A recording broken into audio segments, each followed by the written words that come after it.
Joshua chapter 3, verse 17, the story goes on, and all the people had already crossed over, or were starting to cross over near the town of Jericho.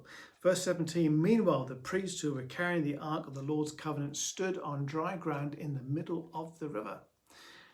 As the people passed by, they waited there until the whole nation of Israel had crossed the Jordan on dry land. So the priests went in, they responded to the call of God. The water was still flowing at that point. It stopped flowing upstream, and gradually the water in front of them got less and less and less until it was dry. They stayed there in the middle, and the people went past onto dry land on the other side of the Jordan, and the priests remained there until the last person had crossed.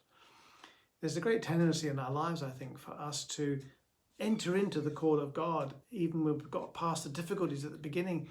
But staying there and staying the course is not always so easy. I wonder what would have happened if the priest carrying the Ark of the Covenant had stayed there for a while and then thought, I can't be doing with this. I'm just going to keep on and I'm going to go across to the other side. Because see, after the priest left the riverbed, the water just started to flow again. Look what would have happened to the people of Israel. It's easy to start something, isn't it? It's easy to start well. It's easy to start with enthusiasm. It's another thing sometimes to keep going.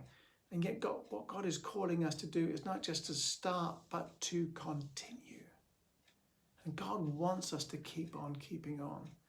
And you may be in a situation right now where it was easy to start with a flood of enthusiasm and energy and a clear sense of God's call. And yet now, when it's just the same old thing, I mean, it must have taken ages for all these people to cross the Jordan River. It's not going to happen in half an hour.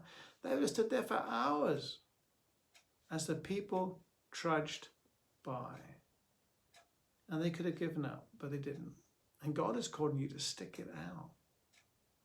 When you feel like giving up, go back to what God has shown you.